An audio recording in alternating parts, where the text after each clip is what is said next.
for coming. Carol, thanks everybody.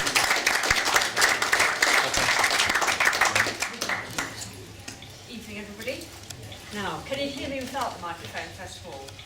Yes. Just, okay, right. Now, okay. I do tend to speak quite softly, but I tend to wave my arms around quite a lot, so I'm sorry if I hit anybody in the front row. I've been asked to talk about basically a very simple geometric model, which I call Gateway to the Heavens, which is a translation of Sri Yantra. When I first started writing about this, it was not at all esoteric. I was looking from an artistic point of view. What I wanted to do was try and convey ideas like eternity, infinity, and consciousness through an artistic medium. And that's a very intangible and unbounded concepts. You know, it was a challenge, and then I suddenly started remembering all my maths days and geometry. And in particular, I'm fascinated with symbolism, so it took me onto a journey which ended up with all sorts of very interesting things happening to me. And 15 years later, here I am, producing a series of books. I got completely obsessed with the whole thing. So tonight we're just going to focus on 5 basic shapes: the circle, square, triangle, cross, and spiral. And I'm going to look at each of them individually, and then how they work as a whole. As the evening progresses, I actually do get you to do various things. I do warn you, they're not complicated, but it's to get a feeling for how geometry actually works, because it's being mathematical. It's very easy to talk about emotions, and people say, well, yes, I've felt sad, so I know what that feels like. But how do you feel a geometric shape? What does it do? So I get you to do some very basic things to actually feel what it does energetically. And so geometry, what is it? Geometry are shapes and patterns in space. They are the blueprint of the universe and of reality. They are the architect's scheme for how things should work. Because without some kind of plan, without some kind of organisation, how is reality meant to work? How are we meant to exist? How are we meant to think?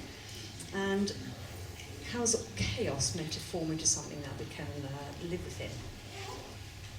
This fantastic painting here, Blake's painting, in the middle, is wonderful because it has the compass, which is the first shape. It draws out this thing. So if you look at the universe from the large scale, oops, beg your pardon, I was pressing the wrong button. Downwards, there's a universal theme of circles. We see them everywhere. Circles are prevalent, circles are obvious to us.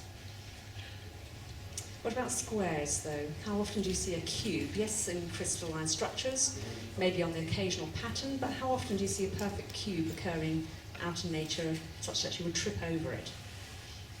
And obviously more complicated shapes. So how can we know what a cube is? Because if the nature of surviving is about observing, some of the things that we think about we don't actually ever see in reality very often. Triangles, in particular exact pyramids. Oh yeah, we see them every day. You know, if you go out in nature again, it tends to be quite curved and smooth, not angular. Mountains, yes, but say I was a nomad living in a desert, how often would I come across a mountain? So triangles in particular, again, and particular pyramids are not something you'd see an awful lot. Spirals, yes, again, like circles everywhere. Spirals we see everywhere. Wonderful things. So going from the large scale, down and down and down. Notice what's happening. You have the basic formations of spirals and circles, spheres, on a large scale. And as you get down onto the surface of the Earth and you get smaller and smaller, you get more and more complicated geometric patterns forming. Particularly at a crystalline level, at a microscopic level, you get these fantastic geometric patterns, but they're amazingly fragile. The larger you get, gravity kicks in and locks the sides of things. It's a bit like tumbling a rock in a river. You know, eventually it'll smooth the edges off and it'll become round. So we're in a very unique position as a human being in terms of our size, being able to observe the nature of the environment around us and all the various things, the various animals and plants, but also to be able to construct things like microscopes and telescopes to look down to a bigger scale and into the smaller scale and to notice all these geometric patterns. And nature uses them incredibly. From very, very few simple rules, a huge variety, an infinite variety of things can be formed. And the snowflake is the most beautiful example of that, in that it's based around the number six, and yet every single one is unique.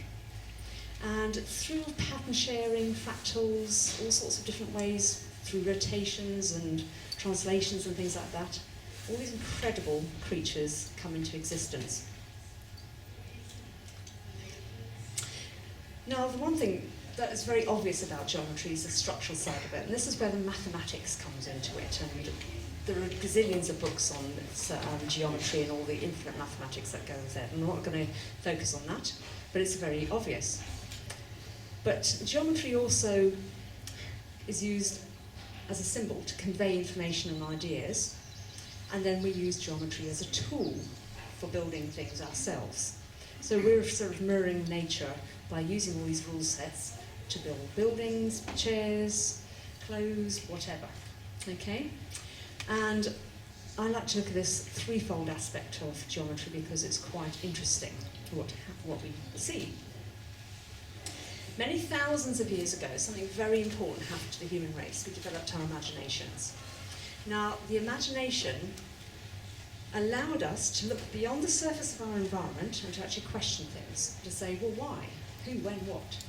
It's something more than just surviving in an environment when you're actually posing these questions, because it then allows you to think about the nature of God, why we're here, and what's the point of life in the first place, as opposed to just eating and drinking and surviving. There must be something beyond that. And when we had developed these imaginations, the next step was thinking, well, I've got all these pictures in my head, these ideas in my head, and what I observe around me. How am I going to share that with everybody else, with you? Okay? And petroglyphs are a fantastic example of the beginnings of symbolic systems whereby we shared what we were experiencing, how we saw reality. And interestingly, these examples are taken from around the globe, from Canada, Britain, America, I think that one is, and this one's Africa. And if you notice the radial circles, squares, geometry was in there as one of the first ways of conveying information. Because we started to notice and recognise these geometric patterns orchestrating our reality. But we were drawing squares, and as I showed earlier on, that's not something that's prevalent everywhere, but we understood the idea of what a square is and what it does. And from those early beginnings, all our musical notation has come in, all our mathematical notations, various languages, all the different ways we have of writing down these ideas we have about the universe and the way it works, and sharing that information with each other. And why it's so important is because it allows us to evolve as a species. We expand our mindset, we expand our minds through learning, through being able to share with each other, as opposed to just eating, sleeping, getting up, we learn and we evolve. What happened next? Well, we started to actually build things. We drew things, but then we started to build sacred structures. And this is where the idea of sacred geometry versus mundane geometry comes into. A lot of people, very rightly, argue that all geometry is sacred because it is the organising force behind reality, and therefore it is representative of God. And all these old cultures and everything revered geometry, revered shapes, because they recognised the power of them and what they could do, and how they were organising reality. So therefore it was used in sacred structures where rites were held, etc. In drawings, just the act of drawing out a shape was sacred and revered. And as life progressed, the sacred aspect got lost, and there was this mundane feature to geometry where we were using geometry just to build a chair, and there was no sacred act in doing that. It was just used as a utilitarian value. Some people say it doesn't matter, it's still sacred. But I think there is a difference, because it's the intent behind the use which is important. And intent has power. Intent activates what you're doing. So I can take something that's been built mundanely, and I can make it sacred through the intent of my use. So the first basic shapes, squares and circles, started to feature. And as we've progressed as a species, our temple designs and our use of geometry has got more and more complicated, such that it's built into every facet in the decoration, in the way we go in, the materials used, etc., etc. And as it got more and more complicated, fewer and fewer people were guardians of that knowledge. And I think that's where the split started to happen, because it wasn't part of everyday life and everybody's life, the recognition of the sacred nature of geometry and how it organised the universe, and because it became removed and it became the domain of just the few who were educated enough to understand all these complicated applications, then that was a sad time. However, it's out there, and it isn't actually that complicated when you're just using it, considering the basic shapes. It's something we've forgotten, but it's in us. We know it intuitively. It's just about remembering that. So we'll start with the circle, which is the primary. It's not actually strictly speaking a shape, because it doesn't have any numbers, so if you're a mathematician here, excuse me calling it a shape, but everybody generally regards a circle as a shape. I've got the Ouroboros there, the snake biting its own tail, representation of eternity, the endless, and which we all know and understand circles to represent when we're drawing them, that they're eternal. They go on. There's no beginning, there's no end. But if you look at the circle, what else does it represent? Well, in a lot of belief systems, it's a vessel, it's a container. It's a space in which something is put into. So you have this idea of a space, a vessel, a container. And that's why when we're making bowls or bottles or anything like that, we're actually creating something, a space to put something into it.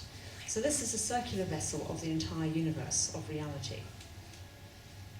As soon as you put the number 1 in the middle, the point, something very interesting happens. Now if you look at that black that was there originally, that was the beginning of the universe before it came into existence. There's still ocean of potential, nothing happening, totally still there, waiting to become something.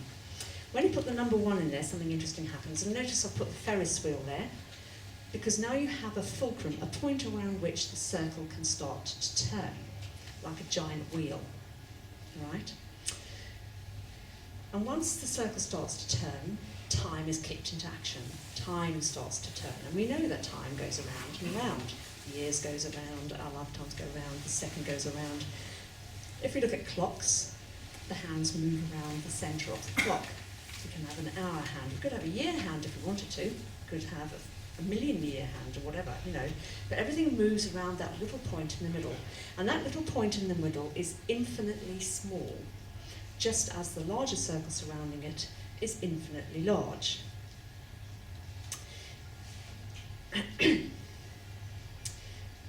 Here's the idea of that point being a point of light that radiates up, just like the beginning of the universe was something that exploded out from the centre. And this is why the sun is so significant. And that circle with the dot is actually used as a sun symbol in many areas. Also, some cultures talk about it being like a flame of light, very similar to the sun concept. And I'd also like to consider how it is very much like an eye, but an eye in reverse, where our eye is a white eyeball with a black dot in the middle. This is obviously the black with the white. So our eye is actually receiving light. It is sucking it in, it is taking in. So it is the reverse of that principle where there's light radiating out. So that basic symbol represents both concepts. Now note that the circle also represents the idea of zero. And that's a really, really important idea, the idea of zero. Representing the idea of nothingness, that potential to become something. Because as soon as you have the point, when you put the 0 on the other side of the point, now that 0 holds a place value and it represents 10, a million, a gazillion, zillion. And here I have those two circles, the black with the white and the white with the black. Our eyeball taking in light and the other one where light is radiating out. So within that single point is all possibilities. Just like a computer program is made out of ones and zeros, and we create realities on our computer programs which people play around with, new worlds, second life and all this type of thing. out of zeros and ones. And number 2 is made out of ones. It's 1 and 1. 3 is 1 plus 1 plus 1. 4 is 1 plus 1 plus 1. All mathematical equations, basically, essentially, are ones. We just write different ways of manipulating those integers to convey ideas about the nature of the universe to each other. And I have this little image here of this some sort of nesting idea that within the one is everything, all potential. It's like an egg. It looks like an egg, the nucleus of an egg, where new life can emerge from. And within that single point is the code for the entirety of the universe to come out of it. Okay. So what is that point in the middle? If the circle around the edge is eternity, well then the point in the middle is the moment. It's all about when. The question when. Well, when are we? When is it? Well, it's now, isn't it? And that's all there is. Because the past is gone, the future hasn't happened, they're just ideas in our head. All I actually have is this moment, right now in time. And time is turning around me. I am standing in this moment here, looking out in a sphere, my illusion of reality, and time is revolving around me. It's consciousness which is moving around me. And that is why with the clock, the hands around the clock are brilliant at designating the way that time is actually moving around that central point, the now. I call this bullseye diagram, the grid of time. And it's a bit like water, you know, you drop a bit of water and the radial circles ripple out, because every event in that moment radiates out and ripples out instantaneously to fill the entire circle. So the moment in the middle and the eternal are one and the same, happening instantaneously, sort of just like the circles from the water ripple out and bounce back again. Okay? Let's think of it this way. You're sitting in your moment, and you're sitting in your moment, and I'm sitting in my moment, but we're actually in the same moment. And as our little raindrops, our thoughts are happening, they're all rippling out instantaneously like a giant thunderstorm. There's a gas molecule moving over here, a star being born somewhere else in the universe, all affecting each other. Now those circles don't actually have any gaps within them. There's not one starting here and one starting there. It's energy moving. And there is no gap between the molecule here and me and the spaces in between. They're all still happening in a moment. All these events in time are still happening in a moment. So the moment, the circle of the universe, the eternal, is filled with all these events all happening in the moment. So the moment is the same as the big one. Do you understand how I conveyed that? Okay. One of the reasons that I started on this book was I suddenly started getting these realizations, these strange ideas, that C words were describing the attributes of the circle and what it contributed to our understanding of time and reality and what the circle allowed us to do. So you have time, big deal, but it's things like circle itself and centre, which has the point in the middle, which supports the circles. Things like cycles, community, connect and change. Work circles, knitting circles, social circles, family circles. We use the idea of what circles do in our vocabulary. We are in a circle here. It's not a literal circle, it's the idea of a circle and what a circle is contributing to our lives, because we are sharing an event in time here. We're all learning from that event in time. Our thoughts and our emotions and everything else are radiating out and rippling and affecting the universe, because we're all contributing to evolution just by being here, through our learning experience. It's about community.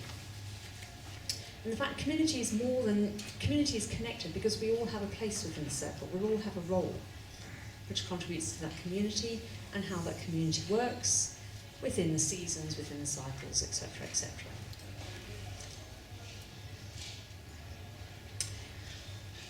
I'm going to bring up all the little pictures. So we're used to sit in circles a lot more than we do. You know, we used to move around them. When we were far more basic, we would move in a circle around a fire or an elder or somebody of significance and importance. And it was generally to mark an event in time, like a birthday or a celebration, or before we went to a hunt, or when we came back to a hunt, or we were going to have some kind of rite or ceremony, and we were getting together as a community to mark that and to bind ourselves more closely. And the tree demonstrates another aspect of the circle, in that the tree began somewhere. Now, where is the beginning of that tree? Which, where is the molecule in the middle around which that tree grew? And all the circles, all the life cycles around it, every year is marked by a ring. What happened to that tree and how it was affected. And in the same way, every time we're getting into circles, we are affected, and we go through another cycle of change and grow. The good old Mayan calendar, which is very significant this year, is another kind of circle. It is a calendar. It is a beginning and an end of a very much wider cycle. Interestingly enough, when we were more nomadic, we tended to have round buildings. We were working with the seasons far more. We had to utilise resources more efficiently. The circle is actually a very efficient use of space with the minimal amount of materials. And very often we had to carry it around with us or construct it quickly. But once we started to fix ourselves in particular locations, strange enough, things started to get stronger. So now at this point, what I usually do is get people to do an exercise, but I'm going to leave it until later on when we get to the next exercise. Okay. We're now going to move on to number 2. So now I've got those 2 circles that I showed you earlier on. And how's 2 constructed? What's 2 about? Well, imagine that flame and that light radiating out. It's active. It is radiating. It is shining out of the darkness, right?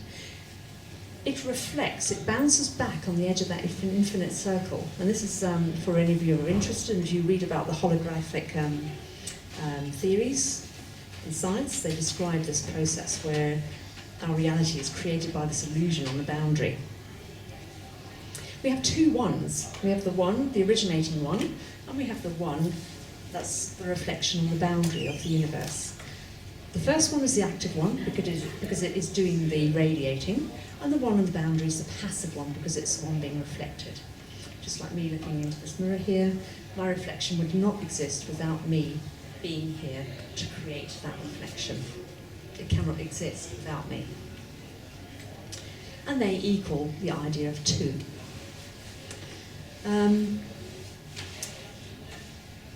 Mountains and reflections are a fantastic example of that. And that's why reflections are so important in a lot of belief systems, and looking into your reflection to see your own self. Spirit and matter, up and down, in and out. All these dualistic ideas are created by the idea of 2, opposites of each other. And we cannot know one without the other. Without hate, we don't understand the idea of love, because we wouldn't have experienced it, so we don't know what its opposite is, male and female. It helps us to learn by having these opposites. Tai Chi is a fantastic symbol which represents that idea. Notice it's within a circle, and we have these dots, because the dots are telling us that you cannot actually have one state or other in perfection. There's always a bit of the other within it. This is love can turn into hate. I can say to you, this actually is up, but actually if I look at one up here, it's actually down. It's all about relativity, and there's always a bit of one and the other. The S symbol is very important, so please take a note of that. We'll be coming to that later on.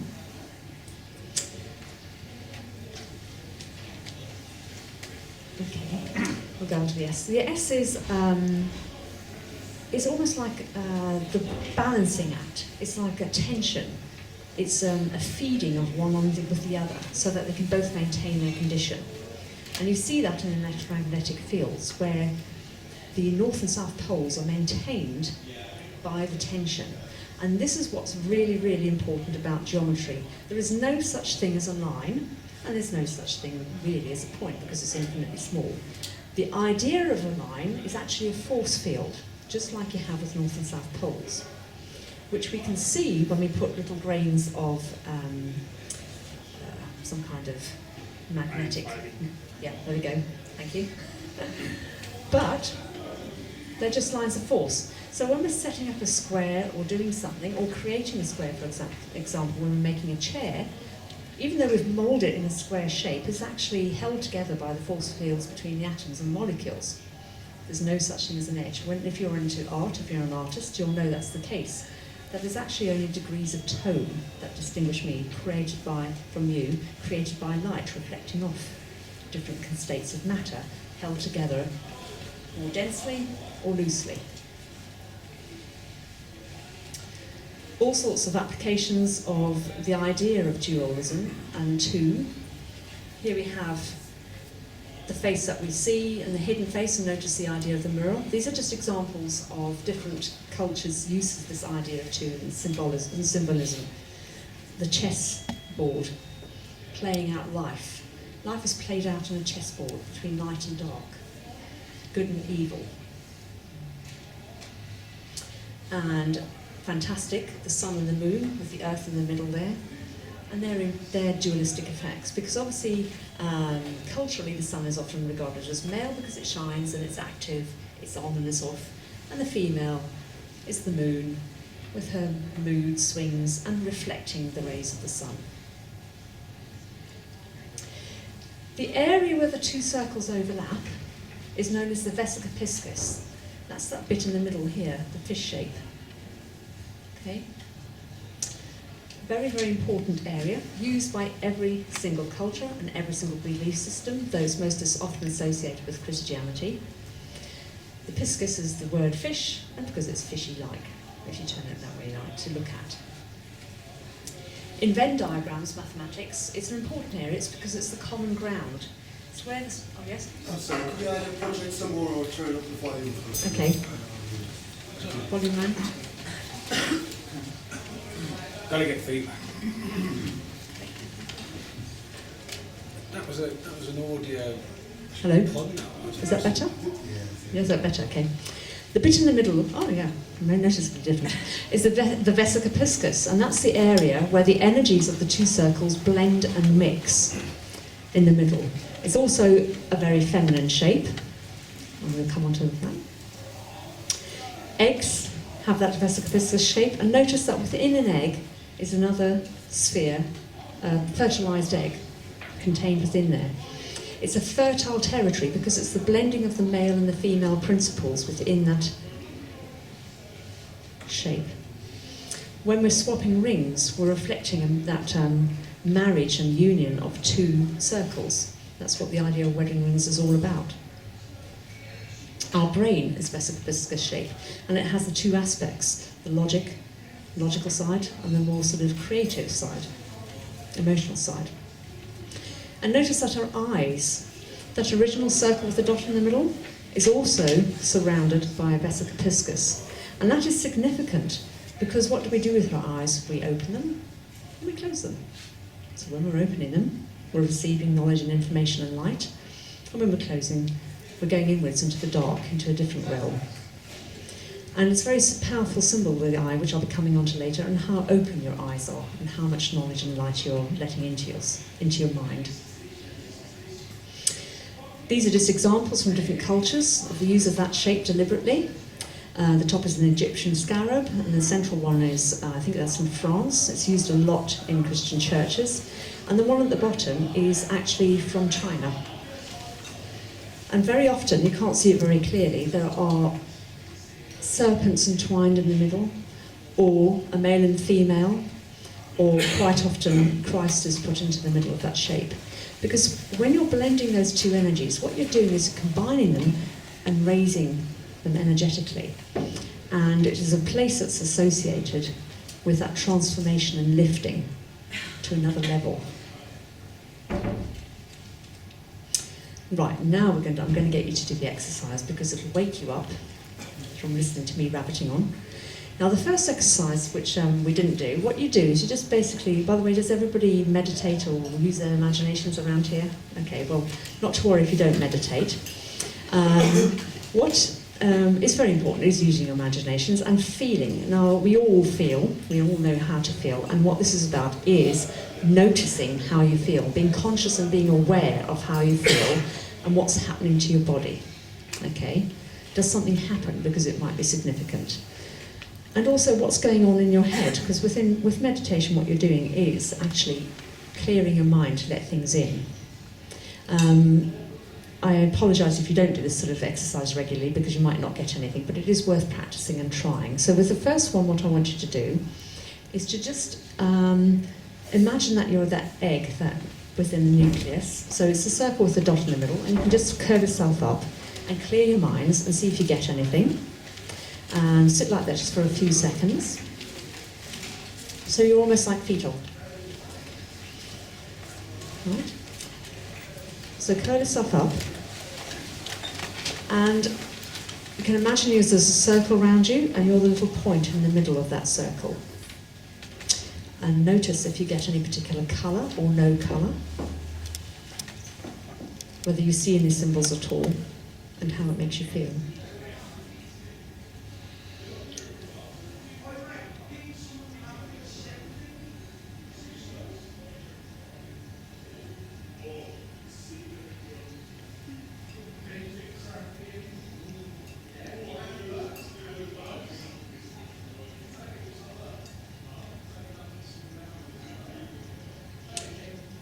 Okay, now you're going to unfurl, and you're going to just do what I do, okay? So stand up, and then hold your hands like this. So keep your feet together. Okay. Now you can either imagine, if you don't like holding your hands up, just hold them here, you get the same effect. Even if you don't meditate, this actually you'll feel something happening to you. Now you can imagine you're holding a white ball at the top and your feet are on a dark ball, or that you're a sunflower pointing up to the sun and your feet are in the ground, or that you're in a Tai Chi symbol. Now close your eyes, so it's dark at the bottom of you and light at the top. See if you get any sensation in your chest and notice what happens to your body.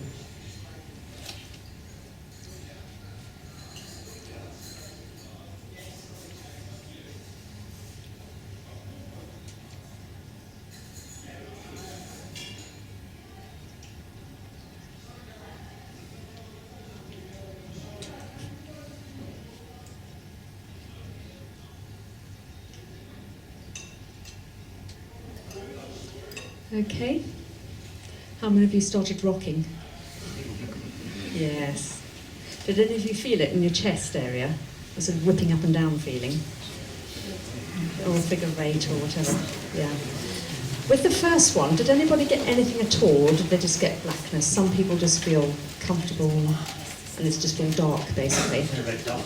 You saw a red dot. I saw like red concentric circles, but You saw dots. with lots of dots. Yeah. And I? Blending the green and purple colours. Green and purple. Interesting ones. It varies. Definitely green back here as well. Green back there as well. Much loved. It varies with people with that one, but generally it's a very calm, protected feeling, just a bit like being back in the womb, really, and nurturing. The second one is great because you get a lot of people start rocking, feeling unstable. Some people feel it getting hot and cold and up and down the body. They sort of switches.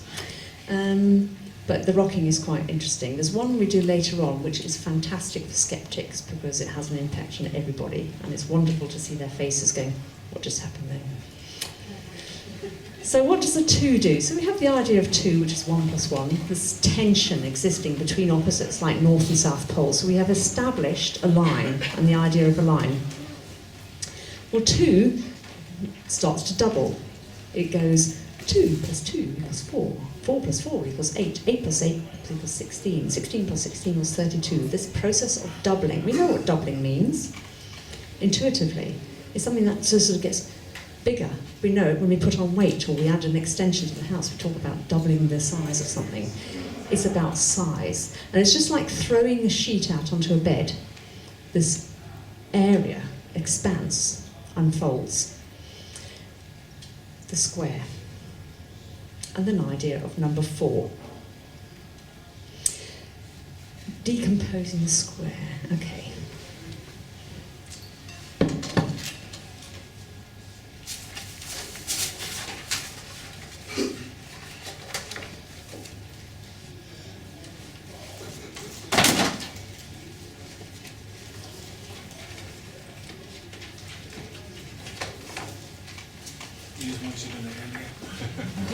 Here's my sheet. Okay, this is an enormous square, okay? It's huge. It fits into the universe. It's large. It sits on the corner. These corners sit onto a big circle. Now notice what happens. This is called decomposing the square. Oops.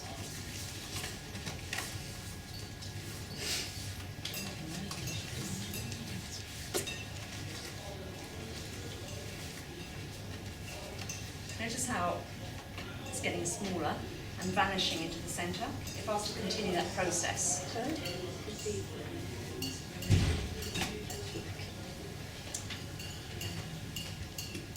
Okay, so decomposing the square, it gets smaller and smaller and goes into the centre. And this is what I mean about that nucleus in the middle, the point in the middle, contains the code for everything. So the square is within the dot. The idea of the square and what the square represents. And in this reality here, I've got big squares, like that square over there, which allow me to create that mirror, allow me to create this room. The idea of the square and what the square represents allows me to create a football pitch, okay? And to understand the idea of space expanding. But actually, there's only the little square that and it exists on a very small level here, down here. You know, there's a smaller square there, okay? And this again relates to the holographic theory and the fact that it doesn't matter how big a part of this reality we take, the code is within there. Within each piece of it is this code in the point. Then we have the squaring process, I'm going to ignore that one, which creates the grid of space. So we had the grid of time, now we've got the grid of space. And when you're unfolding the grid of space and doing a doubling process, what you actually get is a repeated pattern that looks like this. Smaller and larger versions of it.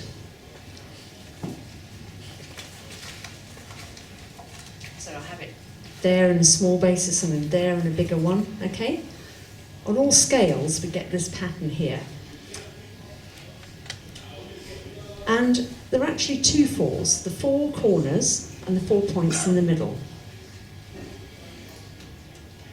So they have the four corners.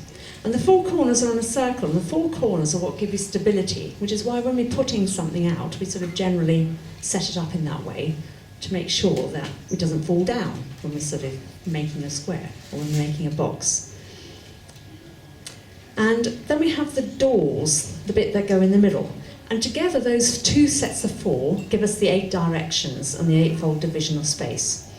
The 8 directions in Buddhism and Native American systems and all sorts of other systems.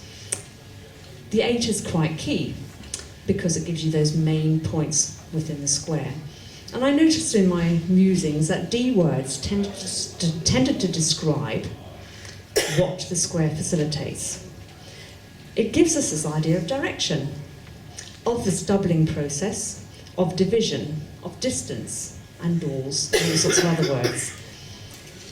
Direction is particularly important because as I'm standing here, I'm standing on my flat sheet and I'm looking over there and I can see a space over there that I could move to, or up there, because obviously it's 3-dimensional as well. So if I start moving over there, when I get there, I'm actually still here, because I always carry my here with me. I am always here. I can never actually get there.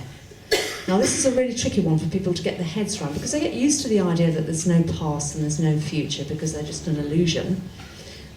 But space is also an illusion, because I can never get there. I have a perception that over there exists because of light reflecting on molecules, but I can never actually get there. So this is all about the question where. And where are you? Well, you're actually in a point in the middle of the square here. So the middle of the circle is now, and the middle of the square is here. So together, they create here and now. And we use this idea of squareness in all sorts of ways, again, on grids of maps, even though the circle sphere of the Earth is circular and they get stretched by various other areas of geometry. When we're actually on the surface of the Earth, we can perceive the square. We believe we're in a square. We understand the idea of a grid. And we've gone mad with squares. You know, when we had those circular buildings, everything was nice and round. We tended to move in circles. We tended to get together and sit around a circular fire and all the rest of it. Once we started to fix ourselves in a particular location, we started to build square buildings, and then we had square road systems and square desks and square everything else. And these illusions of territory started to become more important. Your area, my area. This is my space, and that's your space. And the idea that we go to a particular space to do something. Well, I'm going to go over there to have dinner, and I'm going to go over here to go to work, as opposed to it being more sort of communal and fluid and all the rest of it. And again, we sort of mark out our territory just by putting down a rug. Functionally, symbolically, or literally. For example, if we're actually going to set something down and step onto it to make it sacred and then roll it back up again. We now understand the idea of saying, this is my territory. So the circle and square together are here and now. Things like compasses demonstrate that fact because they're round, but they're also telling you where you are. The town square in the middle is a place where community gathers. We call it the town square. It's at the centre of a particular town or a village.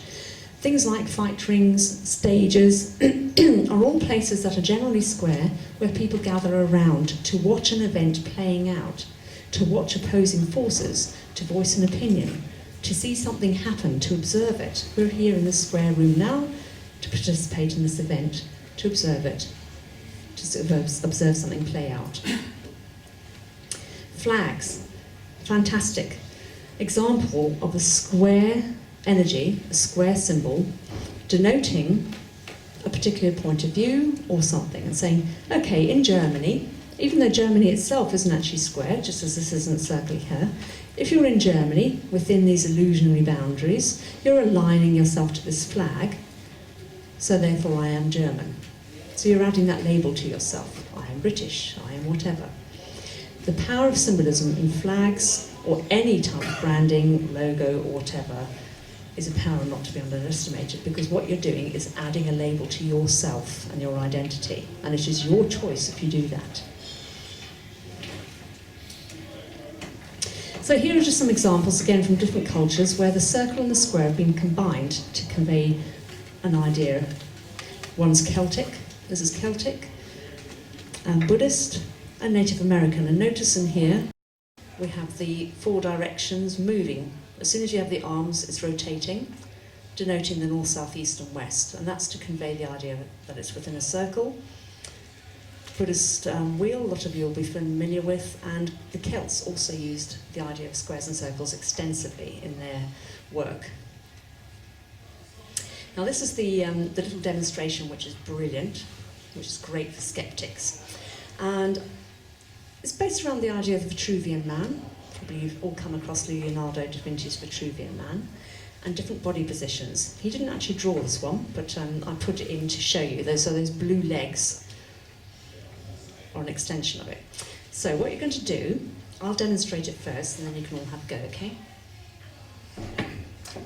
Going to stand up. Now, you don't actually have to do this very widely, but it really makes a greater impact if you do that. So when you get home, have a go like this. What you're going to do is stand, and you're going to imagine that there are lines attached to your arms, down to your feet, across your feet, and up there, okay? So you're holding on to the corners of a square, you're in a square, right? And then your square is going to turn into a circle, so you're holding on to the rim of a circle. And you will notice something happen to you when you do that. You might feel something, you might get a sense of something else as well, for those of you that do meditation regularly. But even for those of you that don't meditate, have a go at this, because you'll be amazed at what happens. You know, you're just holding onto a circle and you're holding onto a square. So even just saying the words circle and square in your head will have an impact, okay? You need to do it for a few seconds first, and a few seconds. Next one, so have a go. There's not much space here, so you don't have to. Okay?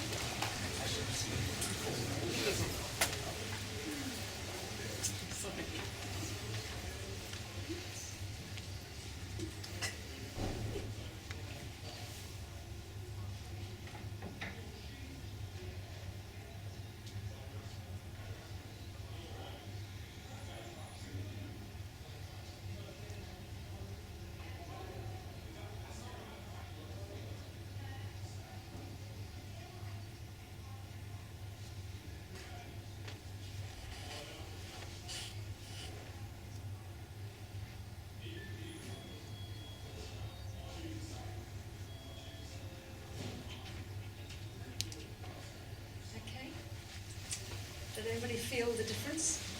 And well, safety not. Did anybody start to go away?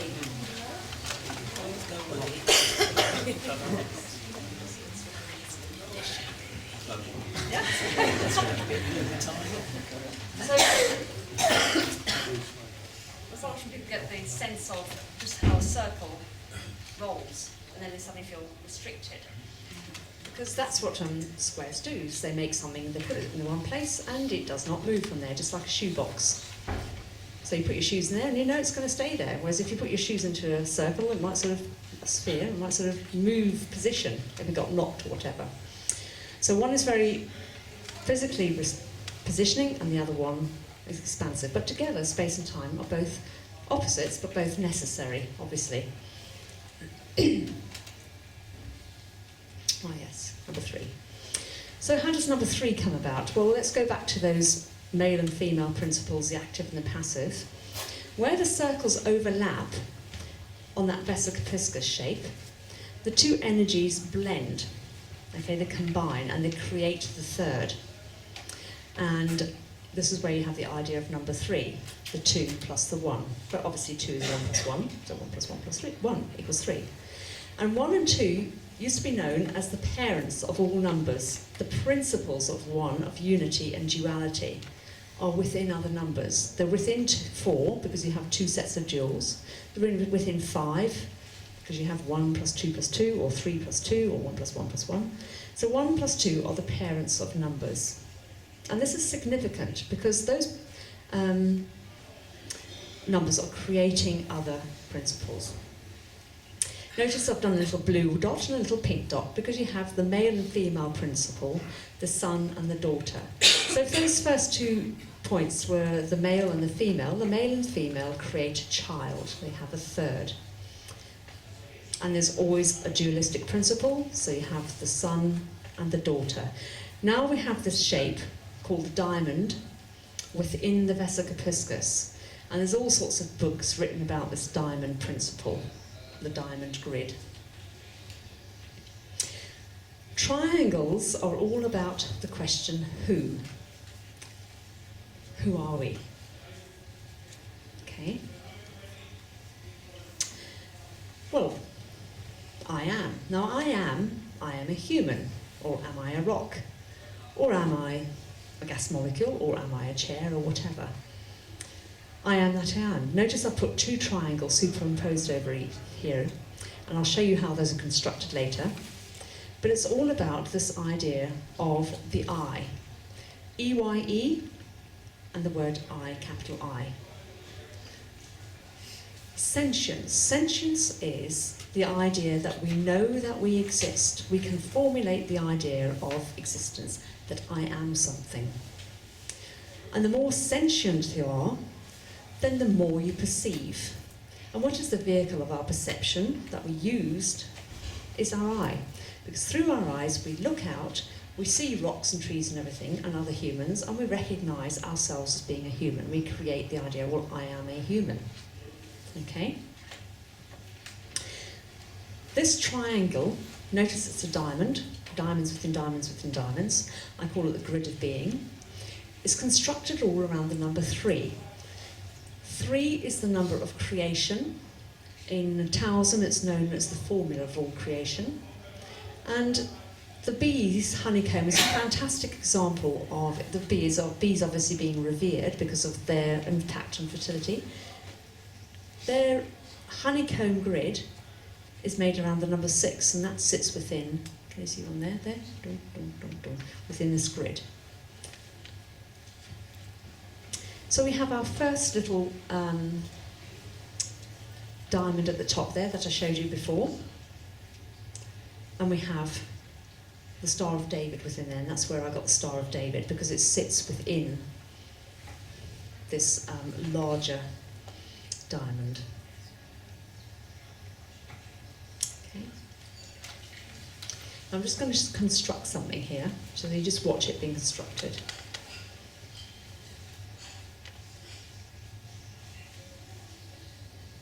Okay, shall I go back over that again? Did I go a bit fast? This is how that grid is constructed. So you have your first dualistic principles, the little diamond within the vesica-piscis, okay? That unfolds into another triangle, which obviously has its dual. That makes a larger triangle, which has its dual, and so it goes on, okay? And that's how that grid is constructed. 3 is the number associated with creation. 6 is the number associated with fertility, bees, 6, honeycomb, etc. And 9, this is how the number 9 used to be drawn out. So you have 1, 2, 3, 4, 5, 6, 7, 8, 9 points, and that's how they used to denote the number 9. Now notice that you have your 3, which creates 6, and the 6 creates a 9. So these 3 basic triangles, these 3 basic shapes represent those numbers. And whereas the square was very expansive, you know, the 2, 4, 8 was a doubling process, 3, 6 and 9 tend to work as a little trinity. 3, 3 plus 3, 3 plus 3 plus 3. As numbers, they also work as a group of 3s, quite bizarrely. If you add them up in various ways, they always come up, total up 3, 6 and 9 if you add up denominators. So while the number 3 is to do with creation and 6 is to do with fertility, 9 is associated with maturation and perfection. Now, because anything that you multiply by 9, if you add up the digits, you always come back to 9 again. So you can't actually get past 9 with the number 9. It's quite a bizarre number. And the Pythagoreans used to regard that as the number of the perfect man. And the horizon number, because once you've gone past 9, what do you have? You have the number 10. So what is 10? 10 is the 1 and the 0 again. So you're back to the end. Do you remember that 0 plus 0, 1 and 0 that I did right at the beginning? All of the numbers in between 0, 1 and 1, 0, so 2, 3, 4, 5, 6, 7, 8 and 9, those are the main numbers through which reality is constructed and the principles of reality, like duality and the square and the triangle and all that type of thing. This is a little diagram that represents cosmic time in some of the Asian systems. I'm going to ignore that. So, what are the words associated with triangles? Well, I came up with the words like vibration, vessel, variety, vision and view. V words, and they're sort of triangular. And at this point I got a bit, I was thinking, blimey, it's a bit strange that why are these letters in English describing these shapes and they look like the shapes? Is this some sort of bizarre coincidence? Where's this come from? And in thinking back, I didn't get too analytical and anything about it, but when you think about the English language, we create words. We've got gazillions of words. We're very economic in that we create a word to mean a lot of words. When you translate something, it generally adds a third again to the volume of words because all those words come back out again.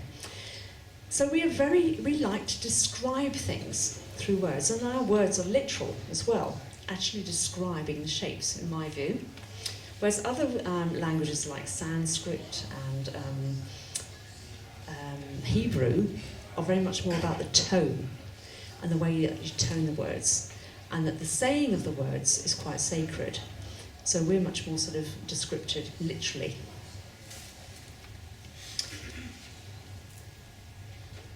Triangles are used extensively in bridge designs because triangles are incredibly strong.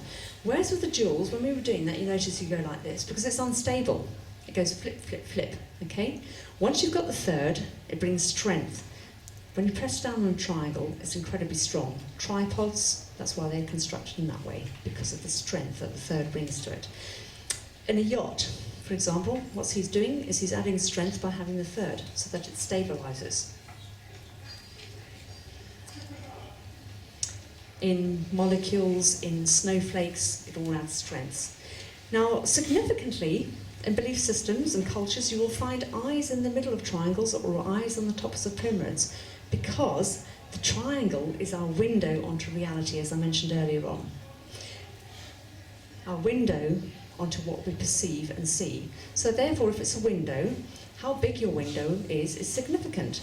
The opening and the closing of your eyes, the opening and the closing of your mind, and how you expand your mind and expand your conscious awareness, your sentience, within reality. This is the weighing scales of justice, and notice she's got her eyes blindfolded because she is the one that's standing, weighing up what the defence has to say and what the prosecution has to say, to listen, to see which way she feels that the scales are going. These are just all examples of the use of triangles and trinities across the globe, because 3 is used again extensively to represent the 3 aspects of being: liquid, solid, gas, Father, Son, Holy Ghost. It is a very, very powerful number and a very, very powerful symbol, the idea of this triangular form. So I'm just going to unfold some pictures here for you. So you have the eye, the number 1, okay? There it is.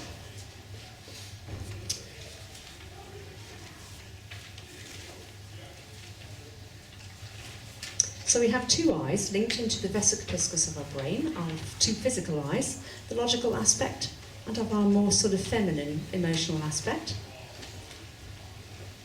And we see this in the interplay of reflections, and also when we're looking into the eyes of another person and we're interacting with them.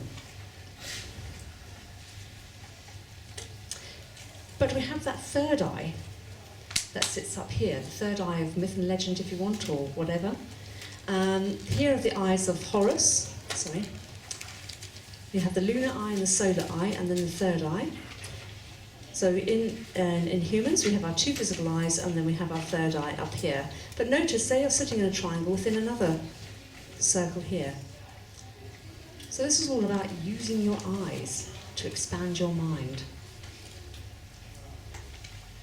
We have our eye of intuition and insight, I words. We have our eye of imagination, an I word. And we have our eye of intellect, another I word.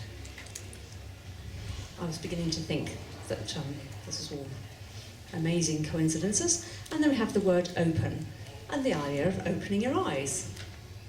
Okay? Because then you're creating another eye, the larger eye, an eye that uses all 3 of those. I'm going to not do that one because that requires meditation skills. So the combination of the square, circle and triangle creates this matrix of time, space and being. So the middle of those triangles is I am, that I am. The middle of the square is here, and the middle of the circle is now. I am here now.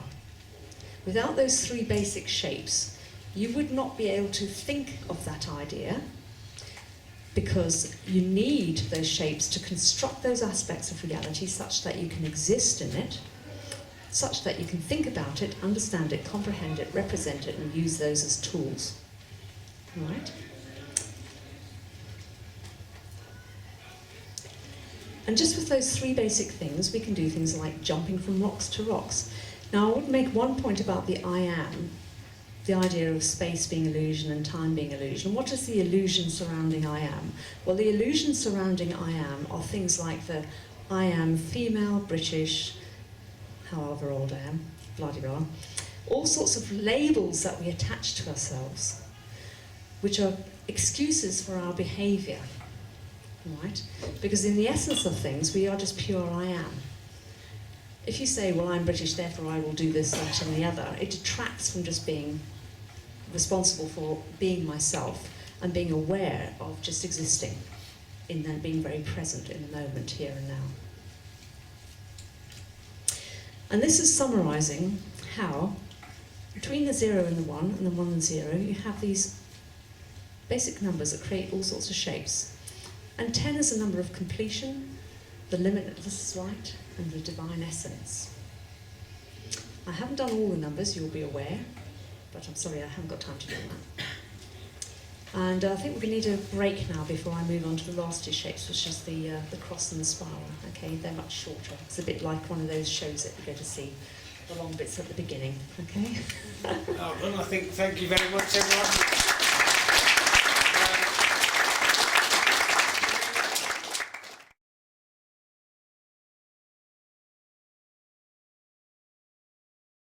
Thanks very much, and I'll hand you back to Callum. Thank you.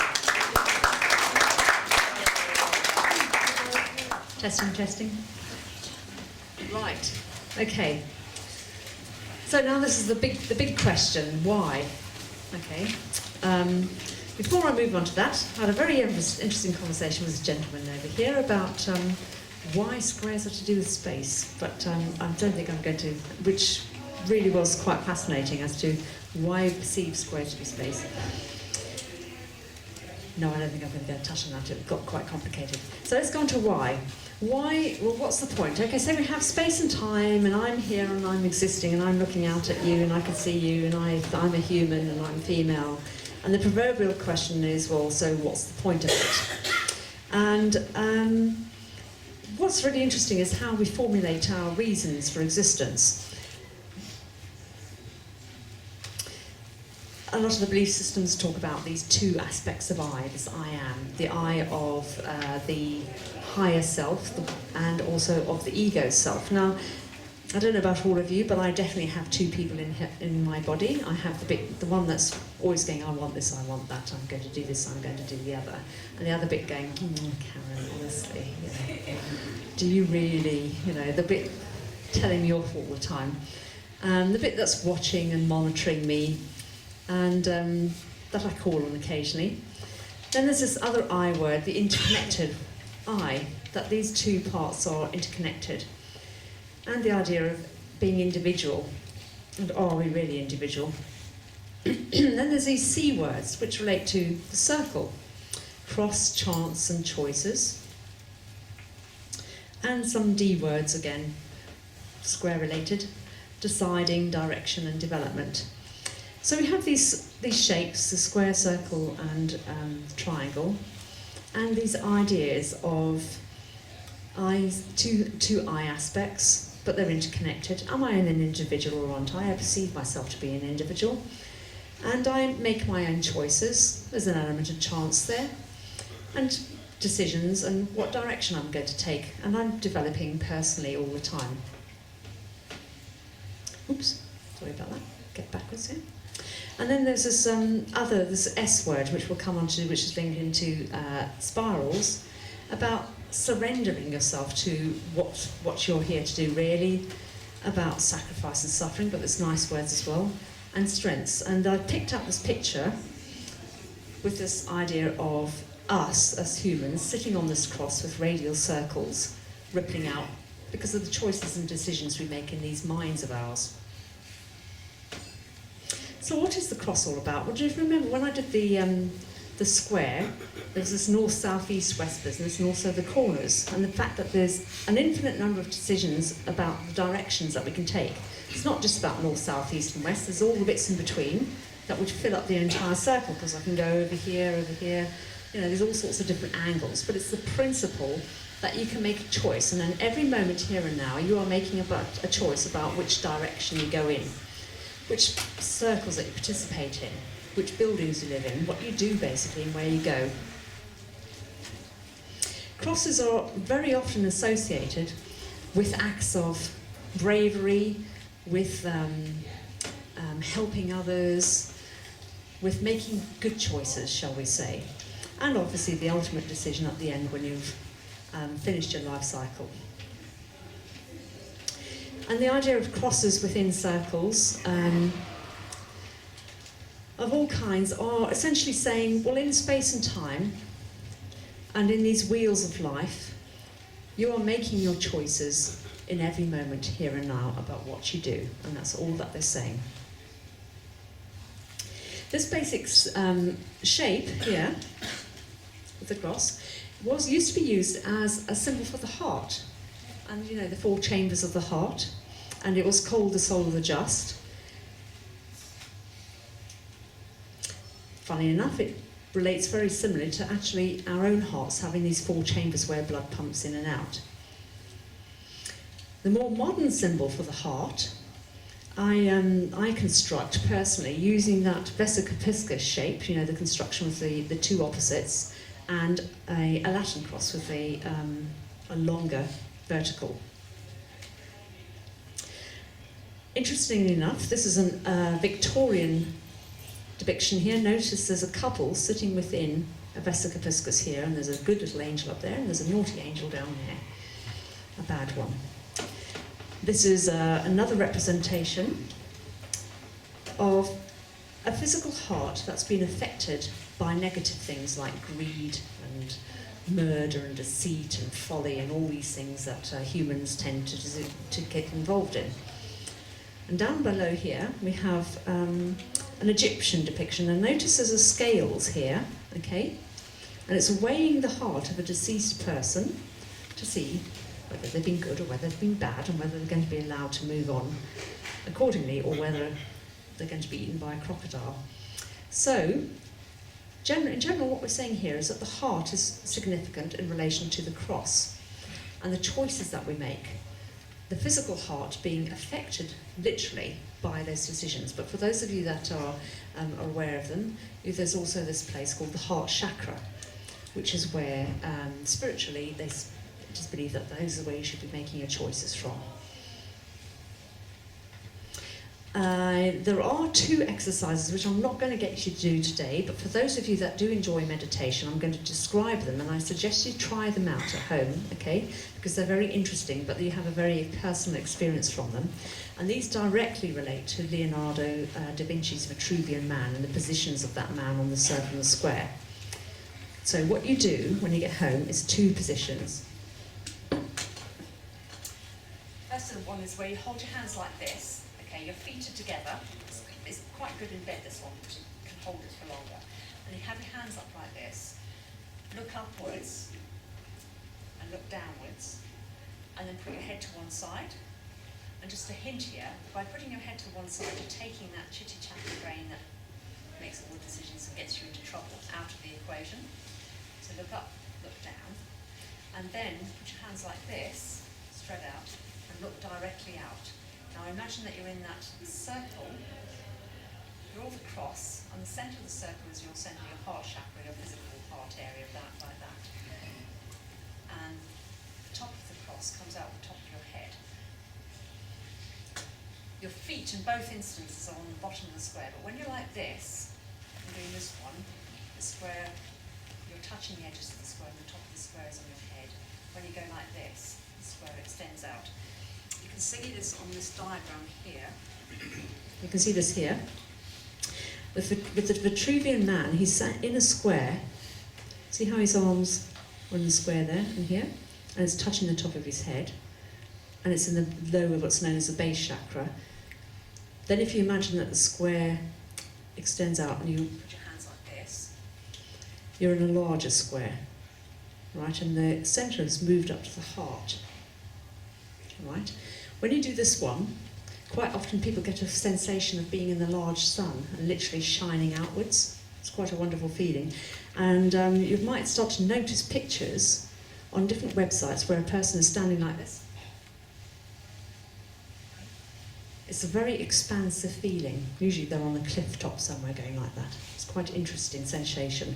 And there is a tremendous difference when you imagine the square touching your head and holding the edge of it, and the square going outwards from the top of your head. So I'd give it a go. What's the spiral all about? So the cross is all about making decisions. Should I go left? Should I go right? Up, down, good, bad, all those types of things. The spiral is about how.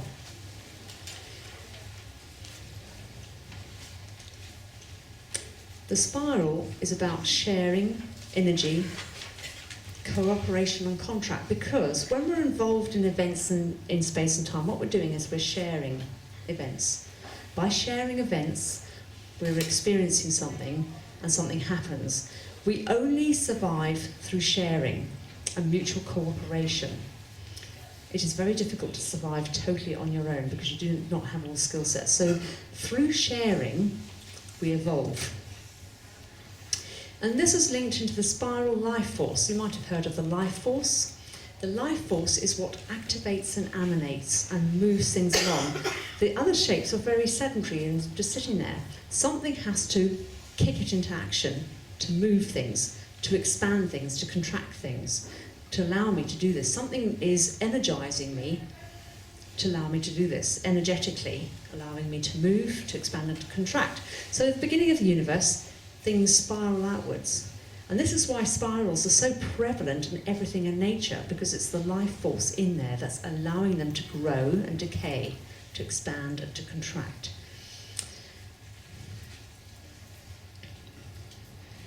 And there's another key word there of energy. And the fact that some geometric shapes, what they're doing is containing energy, and other ones are moving it. All these geometric principles do different things to energy. And that's why when you're standing there and imagining these things, things happen to you energetically. So when I put those two ideas, in particular the spiral, onto the matrix of space and time and everything, notice what happens. The spiral goes to the edge here and to the middle. It's like a pathway. Okay? So do you remember that initial diagram where we had the point, the dot on the edge, looking at itself and seeing its reflection? Well, the spiral is what is the force that activates almost like a trace, like a line from the beginning to the end, and creates the tension of expanding and contracting to the edge of the circle. It's a bit like, in a lot of belief systems, they talk about a spider's web. It's a bit like a web, tracing out a web of life almost, coming from the spider, sitting in the middle, going out to the edge, that you can trace back to the middle again. It's like a pathway. I don't know if many of you know about labyrinths, but the idea of labyrinths is exactly the same idea. You stand on the edge of the labyrinth, you walk the labyrinth, it's like a spiral pathway to the centre, where everything originates from, and then you come back out again into this reality. Serpents are very often associated with the life force and used again in lots of belief systems to represent the idea of coils and spiralling. And this is an amazing labyrinth here, where there is actually a beginning somewhere, and you go wiggle, wiggle, wiggle, wiggle to the centre, wiggle, wiggle back away. It's about the path of life, the fact that it's not actually straight, but it is sort of meandering its way in there. Now I'm going to describe two things. There's what's known as the helix is actually looks like a spiral. We call it a spiral, but again, a bit like a circle, isn't strictly speaking. Helixes go round and round and round, but if you look down on the top of a helix, all you would see is a circle. So if you look down on the top of a screw, or the end of it, sorry, not there, at the end of the screw here, if you looked at it like that, you wouldn't actually be able to see the coils, you'd just be able to see the top of the head of the screw, okay? This is what's known as a helix. And in DNA, we have two helixes. And in the umbilical cord, there are two helixes as well. Now, helixes are associated with transforming, that idea of transforming. You know, in the vesica piscis, you have the diamond grid, and energy is transformed as a result of the opposites sharing their energy and creating the son and the daughter. This is what helixes are all about. I don't know if you remember wrapping copper coils up on magnets to transform energy, to raise energy. That's what the helix is doing. And in different cultures, they represent this idea of, again through serpents, quite often around a staff. Because if you remember that circle with a dot in the middle, and if you imagine that as three-dimensional, you could view it as a staff in the middle of a sphere. A true spiral, however, expands, a bit like that, the idea of the sheet. What happens is you have it in the middle, but it's getting progressively bigger as it goes outwards. A bit like in storms and in galaxies. So here we have a lovely fern, with lots of little spirals all coiled up, okay? And they're like little helixes sitting there. And once the life force is in there, what they start to do is they unfurl, they uncurl, and they create spirals. They come out as spirals. We come out as spirals when we're formed in the womb. It's quite incredible. We have a double-ended spiral formation, and we literally unfurl just like that fern. And the last bit of us to unfurl is our fingers. Now, if I notice this, See how my fingers form a perfect spiral as they fold in and out? Can you see that? It's quite incredible. So we literally unfurl as well. We unfurl from an egg, from a point. And here's just some other examples of things unfurling. Now, if you think about things energetically, it's quite interesting with spirals, because at the middle of the spiral, it's all nice and still and calm. And on the edge of it, on the edge of the storm, wherever that storm begins, the energy is very concentrated and it's quite aggressive. You know, it's very, very fearsome.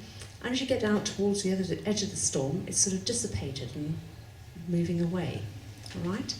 Now, if you think about these birds here in a triangular formation, at the front, this bird here is doing all the work, poor thing, flapping its wings, and it's creating little mini spiral vortices of air.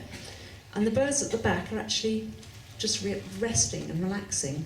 They're actually just moving along in all the little spiral vortices. And then when they're nice and relaxed, they go and take their turn at the front, and you gradually move back.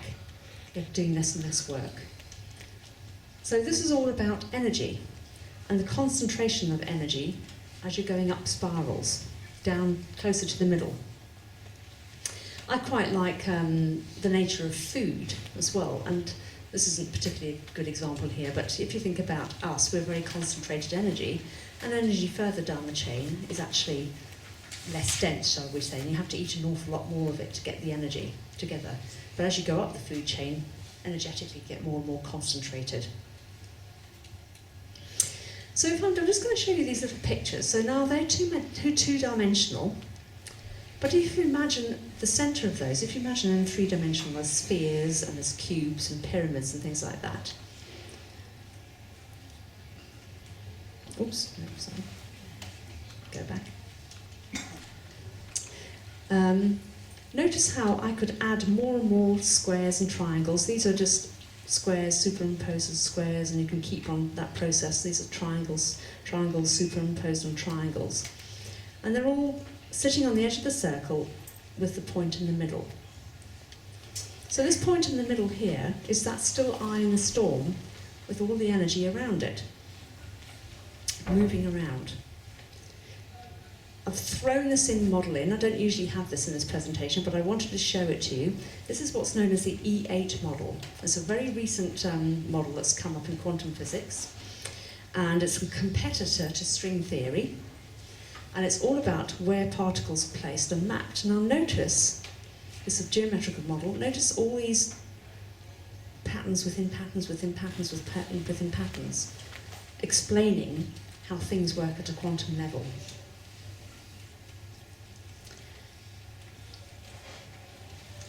When we have built all these temples with steps and tiers,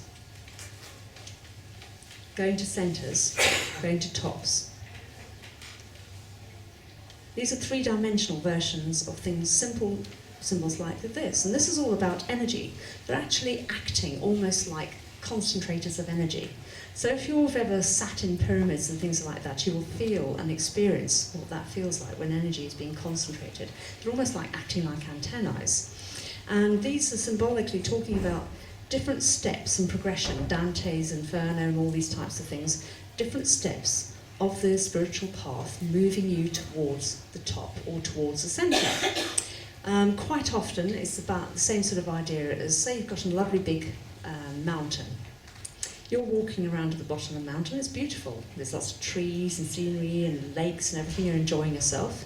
And you notice there's a path, and you decide to step onto that path up the mountain. You've noticed that it's moving upwards. And as you move up that, your journey has begun on the mountain. And you're starting to take steps up the side of it. And actually things start to get a bit harder, and literally it gets harder to climb the mountain the higher up it goes. It's a major achievement, and not many people do it. You know, it's quite hard work. You're having to overcome obstacles, you're having to use more energy, and it gets tougher, and it's much easier to say, oh, blow this, I'm going back down again, you know, I've had enough of this. But when you get to the top of the mountain, when you've mastered all the various steps, the view is phenomenal.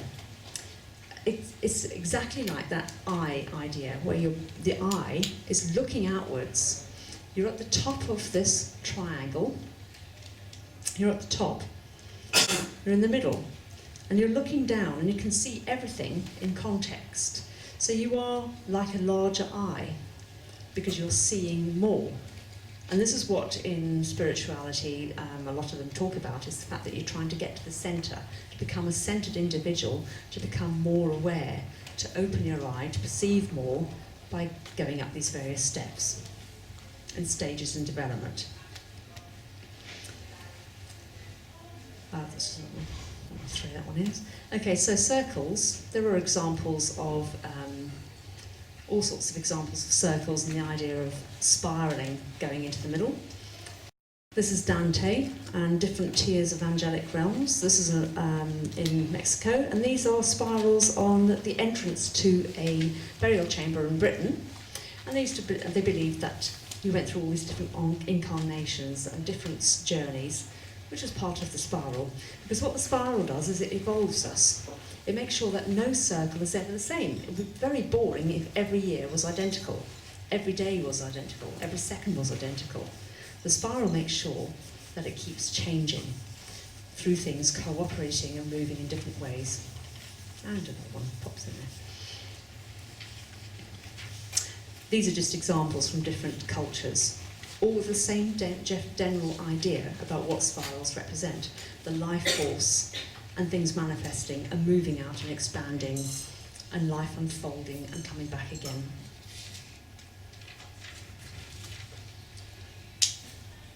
So the middle of all of this is I am here now to the cross by moving on the spiral, by evolving through sharing, cooperation and learning.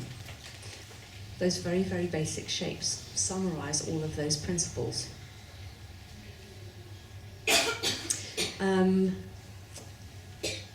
For those of you that are into chakras, this is just a representation of how the triangles are acting as antennas and concentrators of energy as you're going up your head, as you're going up the chakras and above your head as well. And that the lower shapes, the square, circle and triangle, are all about the lower chakras. Where am I? I am here now, making choices in my heart, and then the upper ones are more to do with spiritual things, all sitting within a circle. And here are just some examples of two-dimensional images from completely different cultures which embody all of those principles. This is from Asia, this is from Native Americans, you've seen that one before, and this is from Europe, and it's a type of labyrinth with all the directions built into it. At this point, what I want to do is go back to one key point to go back home with. I've explained all of that, but it's the power of intent. Whenever you're using anything, whenever you're doing anything, you are thinking. Your thought comes first. Your thought precedes your words and precedes your deeds. Your thought, that intent, is if it's coming from your heart and if it's balanced, will come out in whatever you're doing and will affect everybody else, will radiate and ripple, okay? So if you're thinking something extremely angry and negative, but you're behaving in a certain way, that will be coming out in your deeds and actions. And this is how we can feel people looking at us across a room or whatever. I demonstrate the power of intent in artwork, and it's quite incredible. Have you ever been into a room where the art is amazing, technically brilliant, and you walk in and you go, oh my God, it's so depressing in here? Probably because the artist was really depressed when they were painting those paintings. And it's a well-known fact that art is brilliant for art therapy, where you're dumping all your emotions and everything like that, and it sort of imprints in the picture. Likewise, you can go into a room where there's lots of paintings and pictures like these, and do these have any impact on you at all? Does that one make you feel amazing in any way? Not necessarily, because they don't have, they're just commercial, just like the chairs, okay? They haven't been given the intent to activate them. You can use all of the belief systems and cultures believe that you can use pictures as almost like tools, as vehicles, as machines for connecting with space and time and all of these various aspects more intimately to expand your consciousness, because they're almost like machines or tools for doing that, because they are representing you with reality and you are part of that reality and constructed along the same lines. You can use your mind to connect in with them. And that is why a lot of artists deliberately use geometry because of what it represented in their artwork, in the way that things were structured. Leonardo da Vinci, people like that. And people are drawn to those paintings again and again and just sit there and don't necessarily know why, because of the power of the intent that went in behind them. And other paintings just leave you cold, okay? But you can activate a picture and you can deactivate it as well. You can turn that chair into a sacred chair. It's just a bit like thrones. People sit and they look at the throne is up there. You don't go and sit on it, do you? Because it's a sacred place that the queen or the king sits on. It's not for mortal man, so to speak. The intent is very, very important. And I'd ask you, at what point did you have your first thought that has kicked off your life and led you to this place here tonight? What chain of events? What was your intent with coming here? Who's to say? And if you're the more intent, the more aware you become of being present here and now, and the more aware you're becoming aware of just the power of I am, the more centered you become as an individual, and the more aware you become of things just moving around you. It's quite a bizarre feeling. And you become more aware of the power of intent and how your actions and thoughts impact everything. You can see it directly affecting things. So I'll leave you on that thought, and to remember 3 aspects of intellect, imagination and insight, and that how all 3 of those are important when you're looking at anything, when you're doing anything. How do you view your world? Do you only look at it from an intellectual point of view, or do you bring in your intuition and insight as well? And to try and use all 3 aspects. So in conclusion, I've got this lovely quote from Vanderloo. The real mystery of life is not a problem to be solved, it's a reality to be experienced. Okay. Thank you very much for your time.